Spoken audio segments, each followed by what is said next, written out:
Vamos abrir nossas Bíblias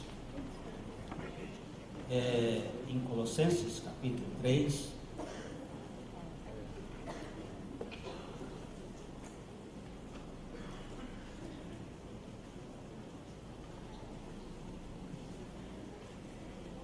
Versos, vamos ler 12, 13 e 14.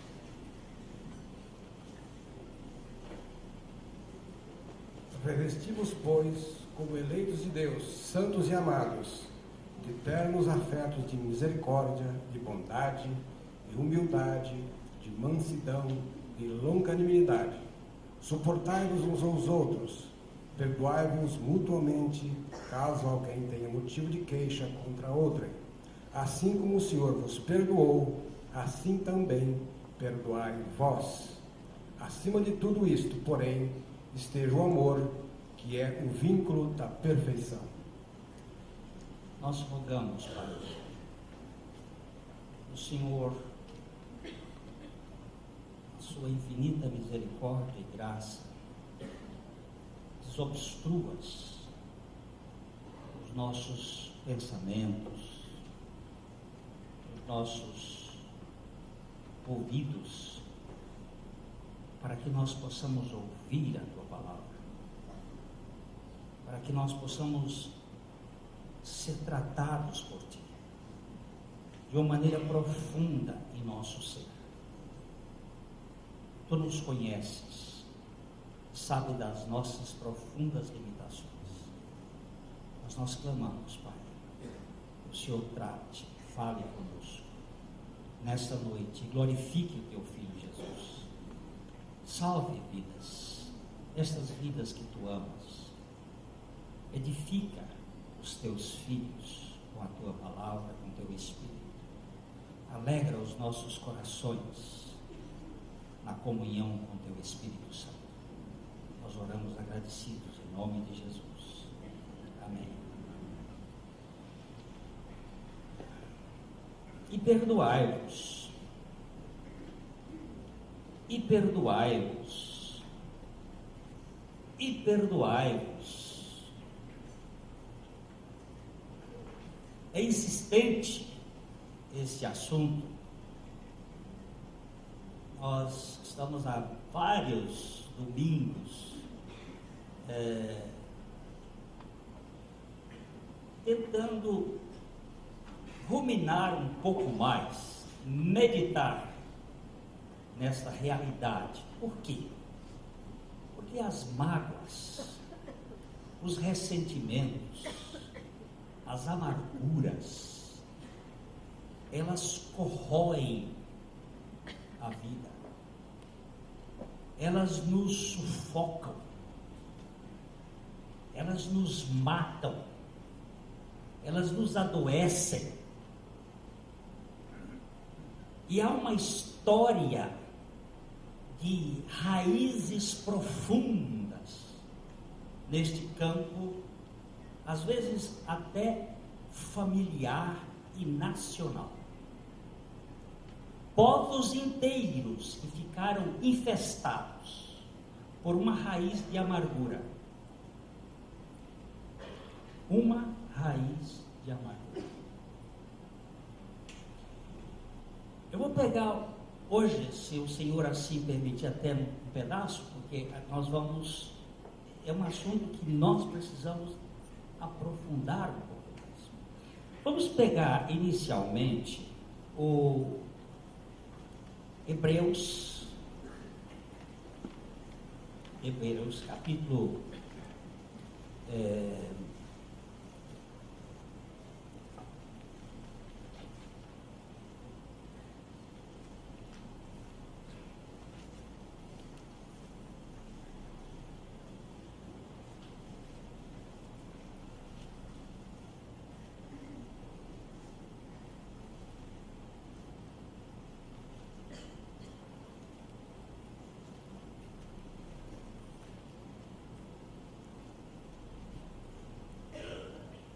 capítulo 12,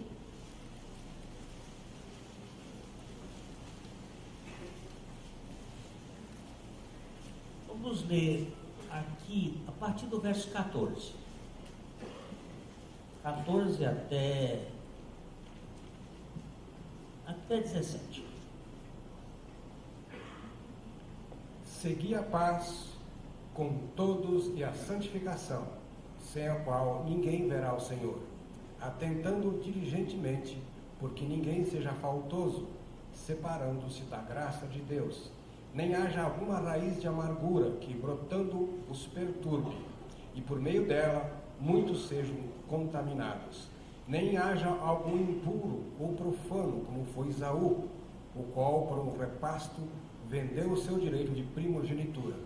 Pois sabeis também que, posteriormente, querendo herdar a bênção, foi rejeitado, pois não achou lugar de arrependimento, embora com lágrimas o tivesse buscado.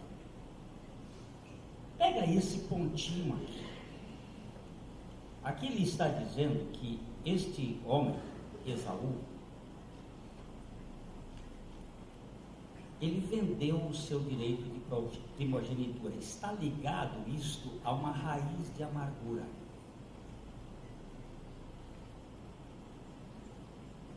Quando Jesus vai tratar do problema do perdão, ele trata esse problema por causa de relacionamentos. Vamos para o capítulo 18 de Mateus, e ali nós vamos ver Pedro querendo saber quantas vezes você deve perdoar uma pessoa. Capítulo 18, verso 21. Então Pedro, aproximando-se, lhe perguntou: Senhor, até quantas vezes meu irmão pecará contra mim, que eu lhe perdoe? Até 7 vezes? Pedro, ele entrou no contexto de Caim, lembra-se? Nós já falamos isso aqui. Caim disse que se alguém, Deus disse para Caim que se alguém o vingasse, seria vingado 7 vezes. E Lameque, que é descendente de Caim, disse que se fosse com ele, teria que ser 70 vezes 7. Então Jesus foi buscar a matemática da Bíblia, que está lá no capítulo 4 de Gênesis. Essa matemática não é 7. O perdão que seria dado a Caim 7 gerações. Mas o perdão que seria dado a Lameque, Lameque foi aquele que feriu um porque pisou no pé dele. Era uma pessoa bruta. E Deus estabelece agora um padrão do perdão dos 70 vezes 7. A questão de Pedro foi diante dos rabinos. No ensino rabínico, você podia perdoar uma pessoa até 3 vezes pela mesma falta. Além disso, não. Uma pessoa falhava uma vez, você perdoava, falhava a mesma falta a segunda vez, você perdoava, falhava a mesma falta a terceira vez, você perdoava, daí para frente, ninguém é sangue de barata. Então você não precisava perdoar mais. E Pedro disse assim: ora, se Caim era para naquele número lá de 7 vezes, quem sabe 7 está bom, Jesus? Dobrou e deu mais uma de lambuja. E Jesus responde como no verso 22. Respondeu-lhe Jesus: não te digo que até 7 vezes, mas até 70 vezes 7. E agora? O evangelista Lucas, quando faz este conceito, ele diz que é 70 vezes 7, às vezes, ao dia.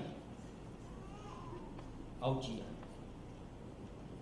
Aí Jesus começa a falar do perdão. Vamos para aqui para o versículo seguinte, verso 23. Por isso, o reino dos céus é semelhante a um rei que resolveu ajustar contas com os seus servos. E, passando a fazê-lo, trouxeram-lhe um que lhe devia 10.000 talentos.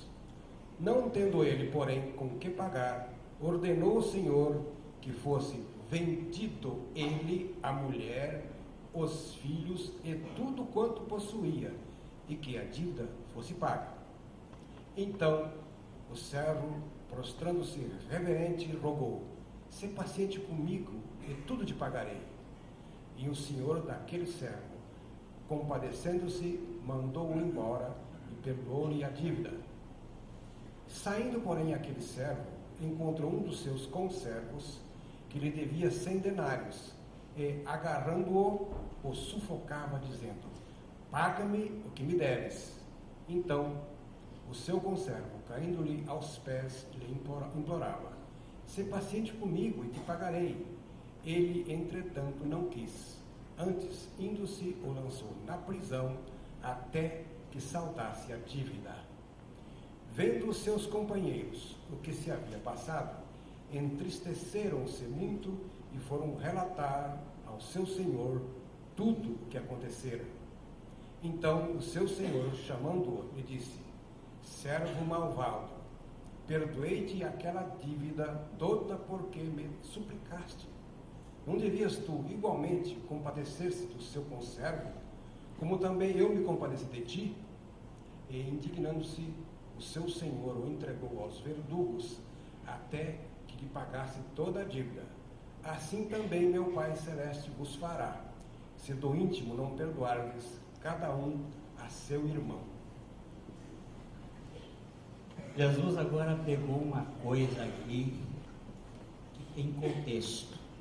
Assim como o número 7 e o número 70 vezes 7 tem contexto, esse número tem contexto. Esse número fala de uma época em que o povo de Israel estava na Babilônia. Ele tinha ido, aproveita e tira a tampa aqui. Tinha ido para a Babilônia por causa dos seus pecados de idolatria. O povo tinha se tornado idólatra, adorava bezerro de ouro, adorava pau, adorava pedra, adorava árvores, tinha se tornado idólatra. E Deus mandou esse povo para um trabalho de 70 anos. 70 na Bíblia é sempre um número perfeito. E é um número que envolve um trabalho. Deus, quando foi falar com Jó, Jó era um emburrado, um arrogante, um justo na sua justiça, profundamente amargurado e magoado por as coisas difíceis que estavam acontecendo na vida dele, e que se defendeu durante todo o livro diante da acusação dos justões amigos dele. Porque se é uma coisa que um justo não suporta, é que outro justo o acuse. E ele ficou bravo. Cada acusação de Elifaz, de Bildade, de Zoar, ele ficava possesso. E zangava, e se defendia. Você vai verificar que as acusações ocupam um capítulo, as defesas 2. 1, 2, 1, 2, 1, 2. Até que Eliú chegou e disse: Jó já estava lá pertinho de Deus, de tanta glória que ele dava para si mesmo. Desce, rapaz, você é barro igual a mim. Aí ele se calou, porque Eliú não o acusou. Ele só mostrou o que estava acontecendo com Jó. E Deus então aparece no redemoinho e faz 70 perguntas a Jó. Sabe quanto ele tirou na sabatina? 0. A nota de aprovação para alguém diante de Deus é 0. Quando ele não tem nada de justificação, Deus o justifica pela graça. Essas perguntas são muito importantes porque elas estavam mostrando que Jó não tinha nada para oferecer. E o povo de Israel havia se tornado idólatra e Deus foi tratar com ele. Levou para 70 anos na escola da Babilônia, onde a idolatria era em cada canto. E de repente, no reino de Assuero, aconteceu. Assuero é Xerxes I, aquele que perdeu a guerra, a batalha de Salamina contra os gregos no ano de 480 antes de Cristo. Aquela batalha que morreu gente para valer. Ele, por alguma razão, parece que foi um pouco antes dessa batalha, ele estava assim, cheio. Fez uma festa de 180 dias. Você imaginou que tamanho foi essa festa? 6 meses de festa. Uma festona. E era bebida a valer.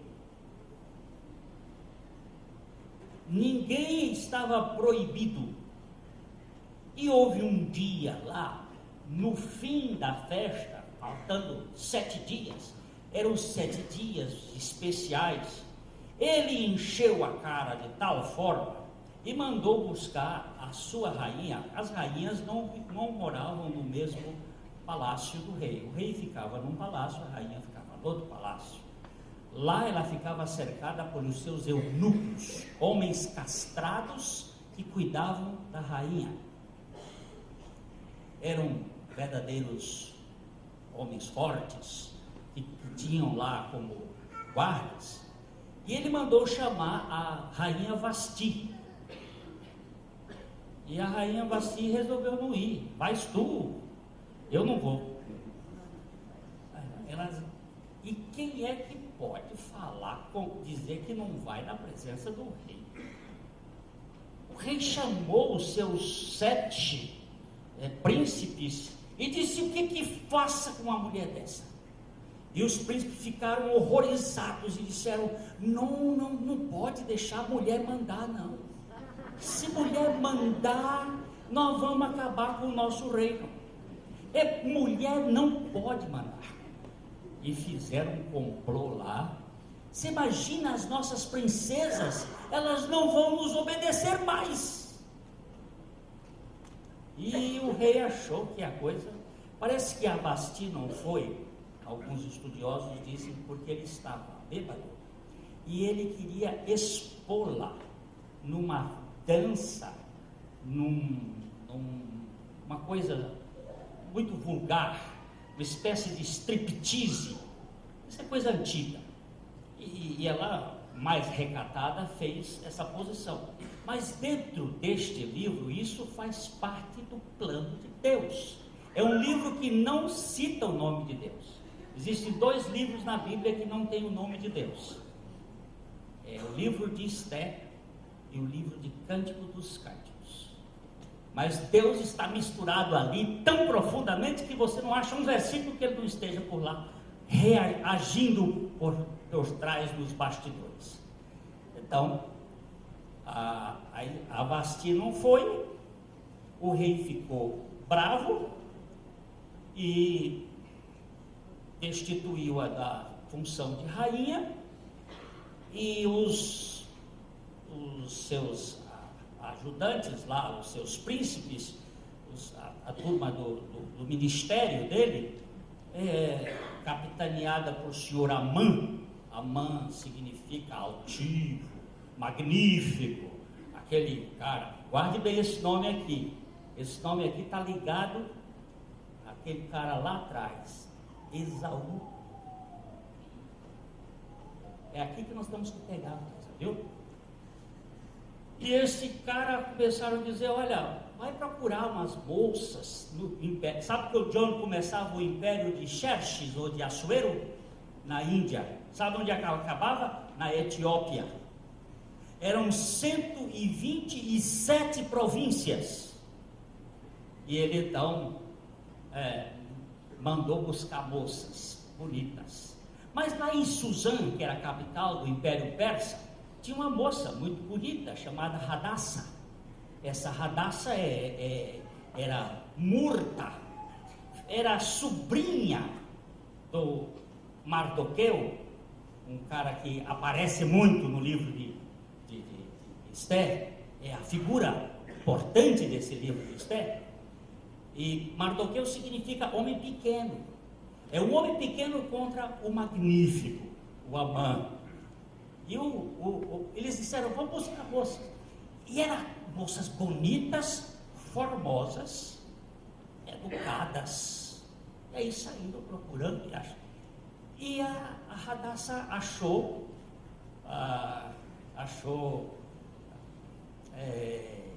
favor no coração de um dos eunucos, Hagé, que cuidou dela, levou um ano passando óleo, tratando da pele da Esther, arrumando a Esther esteticamente, cuidando dos detalhes, para ela se apresentar ao rei. E quando o rei viu a Esther, ele ficou realmente, essa é a mulher. Mas depois você vai ler o livro lá, porque o livro é de uma beleza e fala da graça de uma maneira muito rica. São 10 capítulos pequenos, você lê. Eu ontem li o livro para ver quanto tempo dava assim uma leitura. Eu li 45 minutos. Um pouquinho mais, porque eu parei para atender telefone. Mas dá uns 50 minutos de leitura. Então, a dona Esther estava enfrentando o Amã. Quanto foi o número de talentos que Jesus falou de um rei que o cara devia quanto? 10.000 talentos. As contas que eu fiz várias contas. Eu fiz em pounds, em dólar, eu fiz em ouro, essas contas para lá e para cá. No tempo de Gill, no tempo de Matthew Henry, que são estudiosos lá do século 17 e 18, as contas vão aí na base de 4 bilhões de dólares.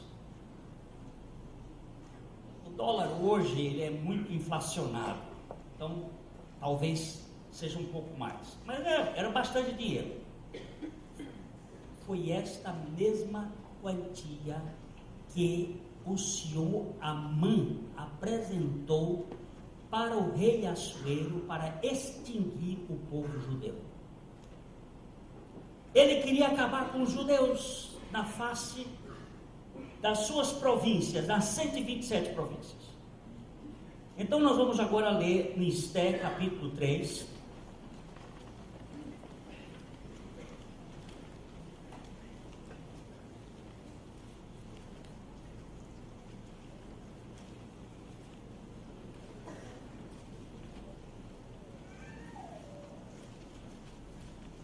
Versículo 9, 10 e 11.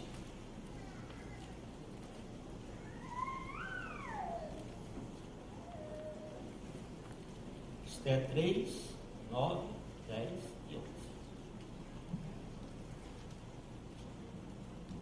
Isso é o Amã falando para o Assuero. Se bem parecer ao rei, decrete-se que sejam mortos, e nas próprias mãos dos que executarem a obra, eu pesarei 10.000 talentos de prata, para que entrem nos tesouros do rei. Então o rei tirou da mão o seu anel, deu-o a Amã, filho de Hamedata, Agagita, adversário dos judeus. E lhe disse: essa prata seja tua, como também este povo, para fazeres dele o que melhor for do teu agrado. Quando o Amã descobriu que Mardoquai, ou Mardoqueu, era judeu, ele disse: eu tenho um plano, eu vou acabar com a raça judaica. Então ele vai e diz o seguinte: olha, o senhor rei, nós vamos fazer um trabalho, de Pur. O que é Pur? Pur é sorte. Daí vocês vão estudar a festa de Purim, que aparece para os judeus, eles fazem aquela festa. Pur. Vamos fazer sorte durante um ano, todos os meses, nos dias 14 e 15, e ver para onde a sorte vai cair. Isso tudo é coisa de astrologia. E daqui um ano nós vamos matar todos os judeus que estão na face desse teu reino. E o rei disse: olha, e vai entrar 10 talentos de prata, 10.000 talentos de prata. Um talento pesa 36 quilos. 10.000 talentos de prata, é uma fortuna. A prata persa, lembre-se da Pérsia, era a grande, até hoje, a prata pérsia é a riqueza. Prata lembra sempre redenção. As três metais: ouro, prata e cobre. Ouro, a divindade; a prata, a redenção; o cobre, o sacrifício. O preço é prata. Então ele faz e disse ao rei: se bem parecer ao rei, decrete que sejam mortos, e nas próprias mãos dos que executarem a obra, eu pesarei 10.000 talentos de prata, para que entre no tesouro do rei. E o rei disse: eu não quero esse dinheiro fica para você. Então o rei tirou o anel do dedo, o anel do rei que selava, uma carta selada pelo rei dos Medas e Persas, significa irrevogável. Tanto é que esse processo, esta ordem foi irrevogável. Só que Deus mudou a história. Depois você vai ler. Estou deixando aqui com gostinho para você ler depois. Agora, Jesus está pegando este número. Que número é este? Vamos ler o verso...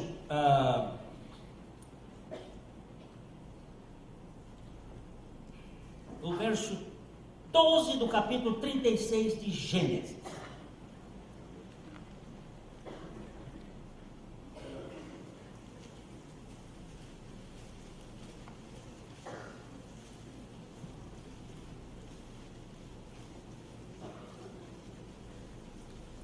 Tímina era concubina de Elifaz, filho de Esaú, e teve de Elifaz a Amaleque. São estes os filhos de Ada, mulher de Esaú. Presta atenção nesse cara que aparece aí, Amaleque. Filho de quem? Esaú. Esaú é quem? Irmão de Jacó. O que aconteceu com Esaú? Vendeu a primogenitura. Mas vendeu por causa de quê? Porque ele era profano. E ele ficou com o que no coração dele? Raiz de amargura. E a raiz de amargura faz o quê? Contamina. Contamina e pega em todos. Guarde esse outro nome aqui. Você, na leitura que o irmão Dorival fez, ele falou assim: então o rei tirou da mão o seu anel e deu a Amã, filho de Hamedata, Agagita.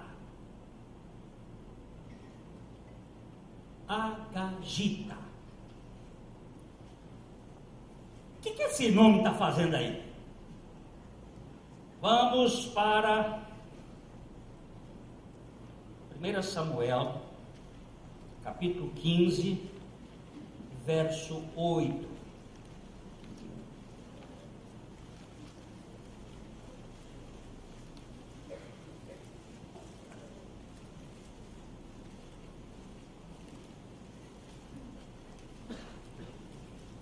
Tomou vivo a Agag, rei dos Amalequitas, porém a todo o povo destruiu a fio de espada. O rei Saul tinha recebido uma ordem de Deus para acabar com o povo amalequita. Mas o rei preservou este Agag, o rei Agag.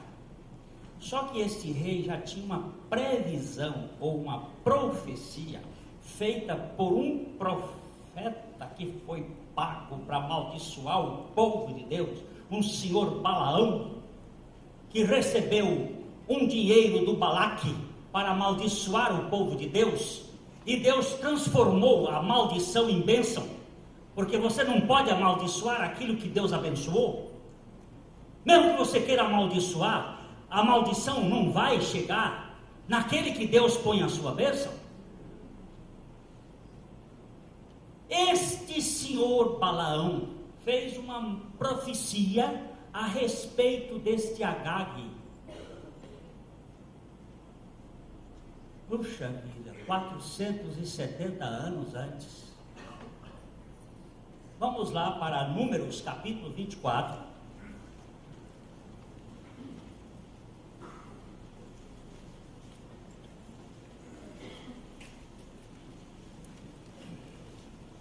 Amaleque é descendente de Esaú. Esaú é o amargurado de espírito. A amargura de espírito contamina. Ela vai passar de coração para coração. Para o neto, para o filho, para o neto, para o bisneto, e vão alimentar. Povos que alimentam a amargura. Essa guerra, por exemplo, antes judeu e palestinos, é guerra dos amalequitas, ou seja, dos descendentes de Esaú com os descendentes de Jacó. Foi uma implantação de ódio que ficou no coração. E isso vem.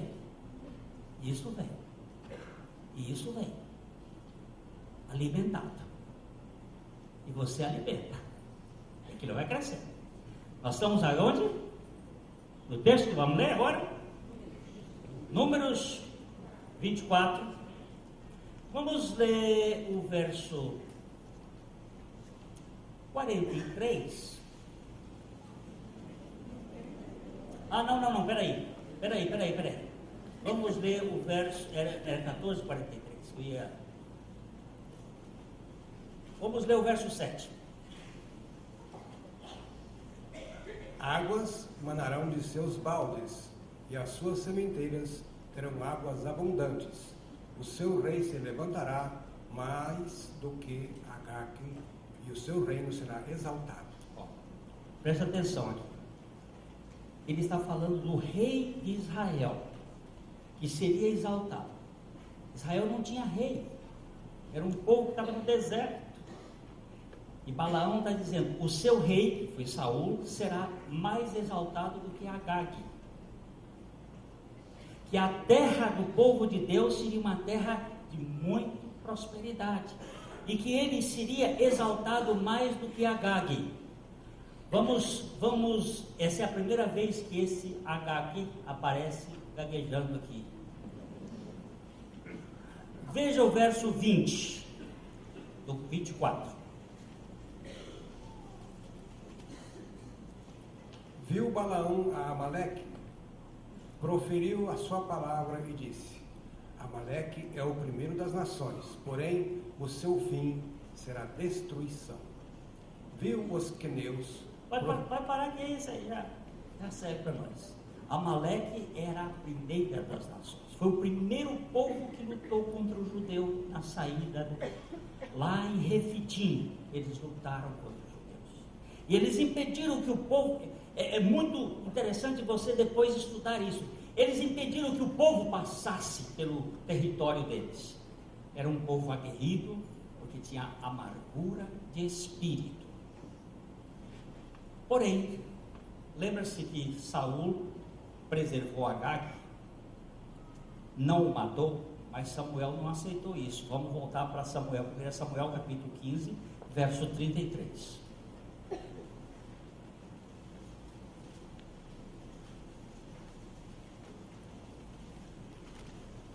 Disse, porém, Samuel: assim como a tua espada desfilhou mulheres, assim desfilhada ficará tua mãe entre as mulheres. E Samuel despedaçou a Agag perante o Senhor em Gilgal. E agora? Era para acabar com tudo? Era para acabar com tudo. Quando você tem um câncer aqui no seu queixo, quando o câncer é aqui não é tão perigoso, mas abaixo daqui é mais perigoso. Eu tenho um câncer aqui pequenininho, o que você quer que faça com ele? Hein? Não. O que você quer que faça com ele? Que tire logo. Porque ele está pequenininho aqui, mas depois ele cresce. E rameia todo. E quando chegar aqui é todo. Toninho, boa viagem.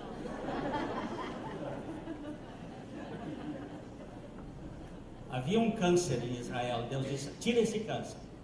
Aquele que quer ser o primeiro, aquele que quer ser o maior, aquele que quer ser.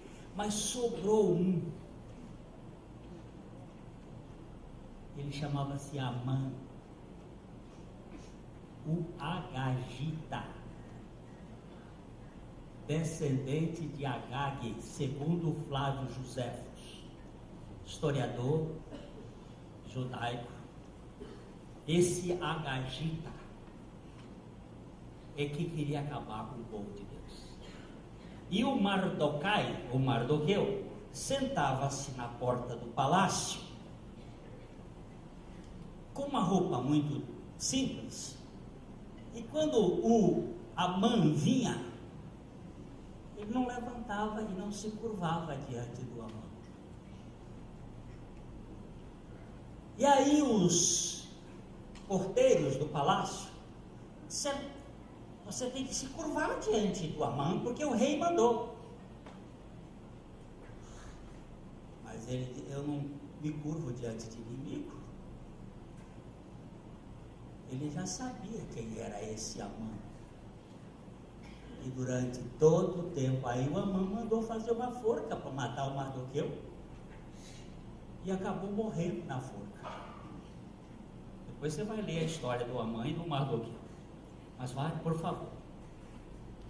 O ódio,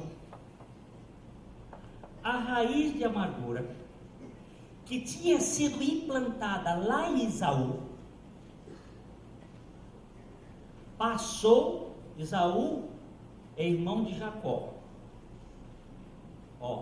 430 anos só no Egito. 470 anos no tempo dos juízes. Mais o tempo dos reis. Nós estamos aqui há mais de 1500 anos e a raiz lá vem. Estamos aqui no ano 480 e o ódio estava lá no coração do Amã, querendo matar o outro. Está pensando uma coisa? Que quando você odeia, você transmite para o seu filho na barriga, de forma congênita, não é genética, congênita, o ódio.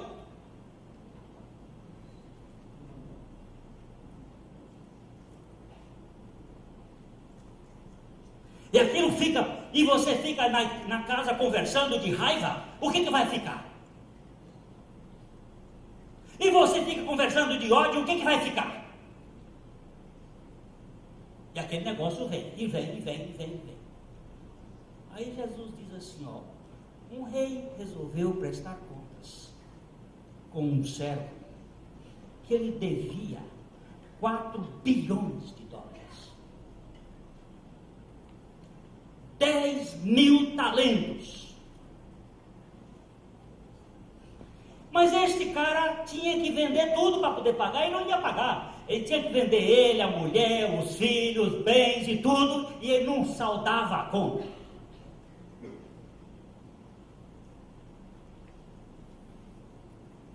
A conta era grande. Só que ele saiu dali, pediu perdão, suplicou ao rei, o rei perdoou, ele saiu dali, é você mesmo, Toninho, que está aqui hoje. Ó, segurou, porque a Bíblia diz sufocava, segurou na gola, e Toninho, você está me devendo 100 denários, 5.000 dólares, eu devia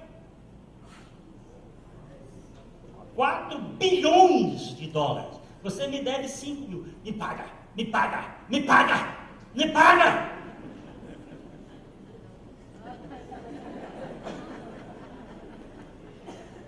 E não quis perdoar. Ele foi perdoado, mas ele não quis perdoar. Jesus está pegando o contexto do povo de Israel. Sabe por quê? Era próximo da festa de Purim,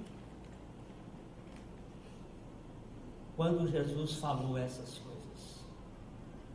Era a festa da libertação do povo. Diz assim, vocês ainda não perdoaram os 10.000 talentos, e eu agora vim, e vocês estão virando-se contra mim, que só me devem 100 reais, 100 denários. O contexto é com Cristo e a raça judaica. E agora vai daqui para você e para mim. Quanto foi que Jesus pagou pela sua conta? Para você, para a sua família, para os seus descendentes? Porque crê no Senhor Jesus Cristo e será salvo, tu e a tua casa. Por quanto foi que ele pagou? 30 moedas de prata. Foi o preço que pagaram por ele. O preço de um escravo barato. Para você ser escravo da amargura? Para você viver ressentidinho ou ressentidinha porque alguém lhe deu um pisão no pé?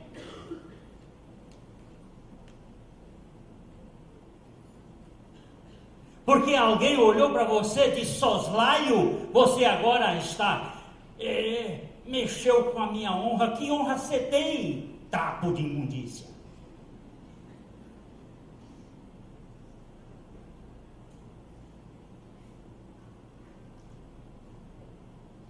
Prisioneiro eterno de ressentimento.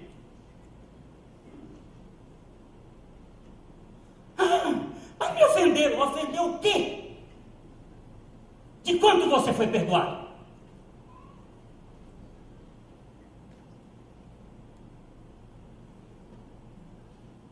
Para de bobagem.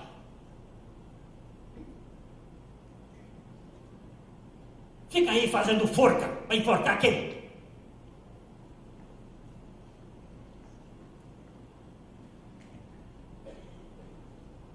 Perdão, mas não esqueço.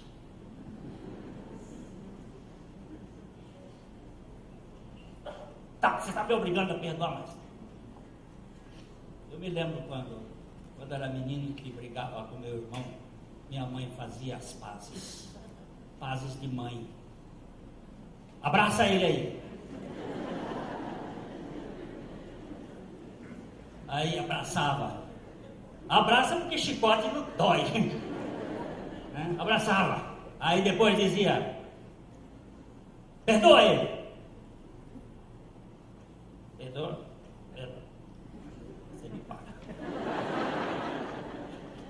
Destaque depois você me paga. Que conversa de perdão no sopapo.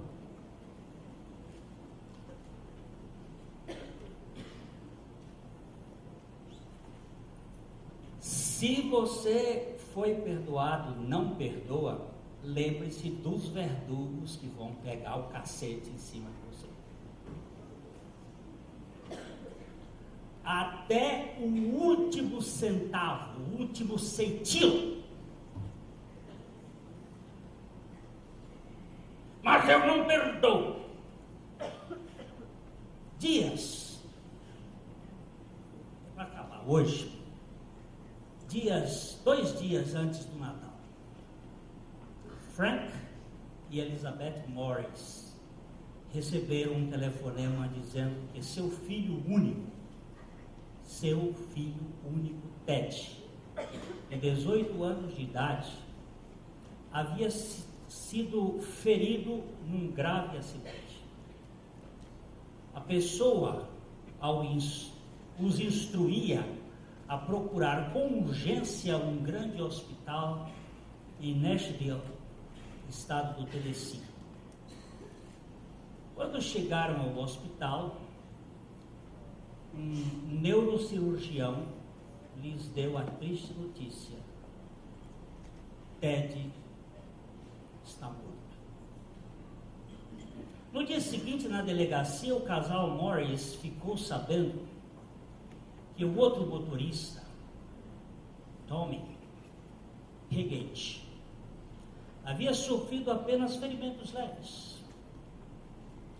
Por ocasião do acidente, o seu nível de álcool no sangue estava 3 vezes acima do limite legal. Ele foi acusado como assassino, mas depois de confessar-se culpado, a acusação foi reduzida para homicídio culposo. Meses mais tarde, foi sentenciado apenas a 5 anos de sursis, com a estipulação de que, se violasse a sentença, teria de cumprir uma pena de 10 anos na prisão. Dizer que o casal Morris, especialmente Elizabeth, a mãe, ficou revoltado com uma sentença tão branda é dizer muito pouco. Mais tarde, numa reunião de mães para protestar contra o ato de dirigir sob a influência do álcool, Elizabeth ouviu Tommy contar que, ao saber da morte de Ted, ele não conseguira parar de chorar. Alguns dias mais tarde, entretanto, ele foi apanhado bebendo e levado para cumprir a pena de 10 anos na cadeia. Apesar das emoções contraditórias, Elizabeth, uma cristã verdadeira, começou a visitar Tommy na cadeia.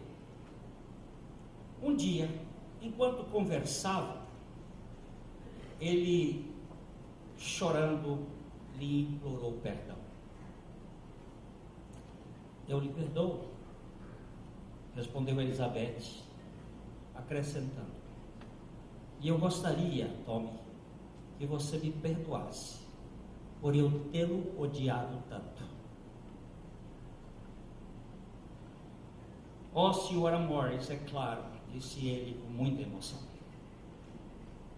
Numa visita posterior, Tommy contou a Elizabeth que não conseguia parar de beber. Ele não conseguia, não tinha forças. Ela lhe garantiu que ele poderia, com o poder de Deus. foi liberto. No dia 12 de janeiro de 1985, Tommy foi batizado. Mais tarde, ficou em liberdade condicional e o casal começou a levá-lo para o seu lar e tratá-lo como o seu filho.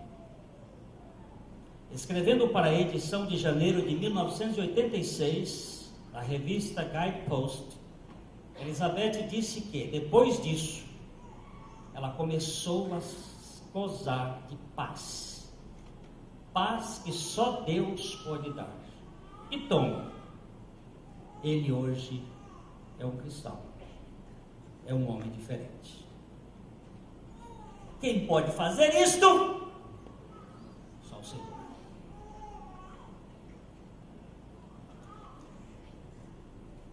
Isto é uma perda. Mas há muitos casais que estão ofendidos aqui dentro dessa sala, magoados por palavras que foram ditas.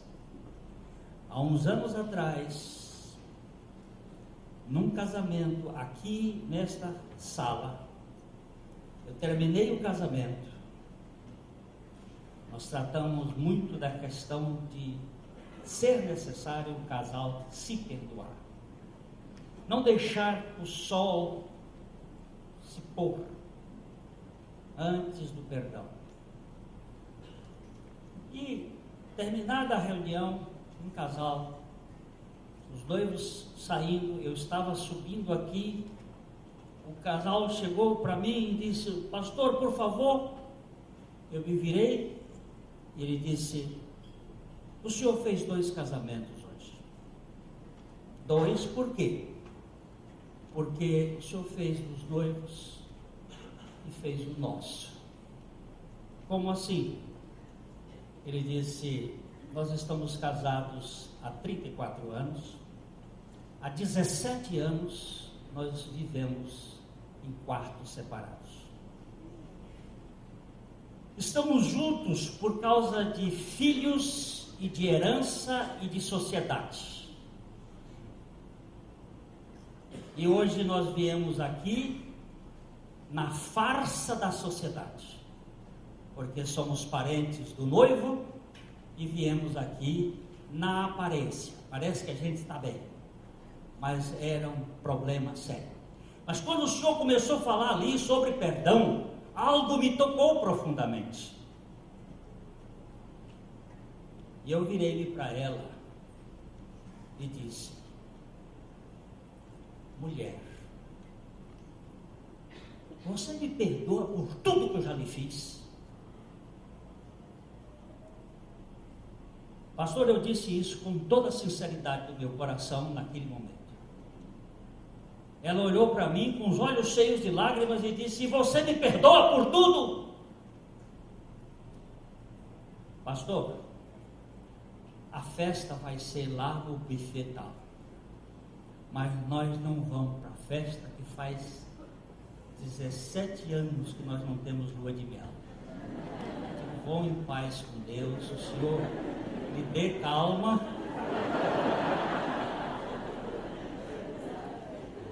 Irmãos, nós vivemos muitas vezes farsas dentro de casa e vivendo numa aparência que está tudo bem quando não está tudo bem.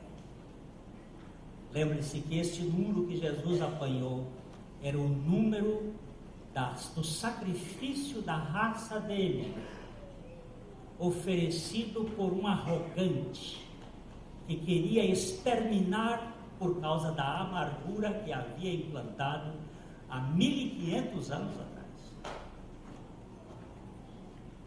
Se você pensa que amargura e ódio e rancor não tem raiz,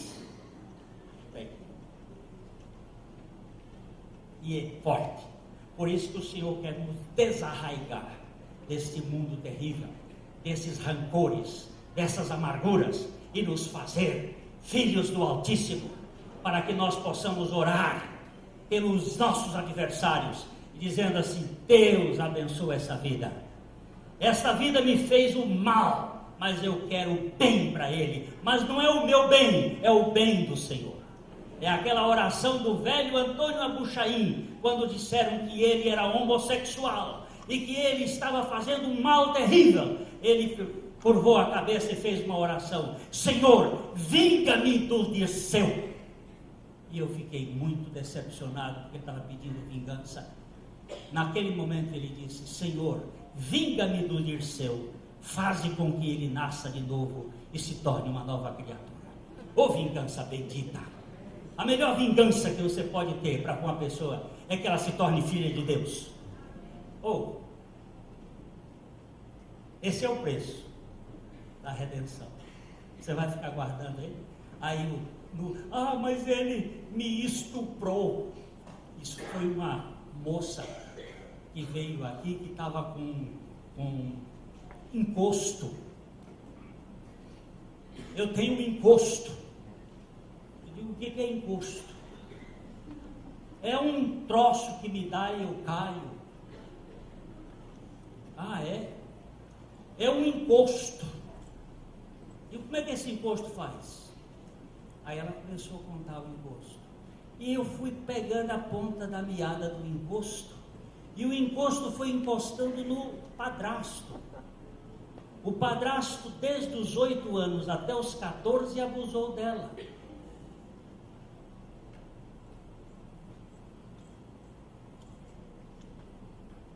E quando ela foi dizer para a mãe disse: você é uma e quer acabar com o meu casamento. Aí o encosto pegou. E é a amargura, é o ressentimento, é o não perdão. E ali dentro daquele buraco ali, aquele gabinete, essa moça encostada, eu disse: você não será liberta deste encosto enquanto você não perdoar o seu padrasto. Eu não consigo! Eu digo: então. Aí nós fomos tratar. Você não consegue, mas você pode perdoar com o perdão de Jesus. Eu não posso comprar o avião do Lula, o Aerolula. O Aerolula custou 70 milhões de dólares. Eu não posso comprar um avião daquele, mas com o dinheiro do Bill Gates eu posso. Eu não posso perdoar, mas com o perdão de Jesus eu posso. E eu quero saber para você o seguinte, minha jovem: você seria capaz de receber o perdão de Jesus para perdoar o seu padrasto? Mas ele me deflorou quando eu tinha 8 anos de idade. Você vai ficar presa nesse seu passado, minha filha?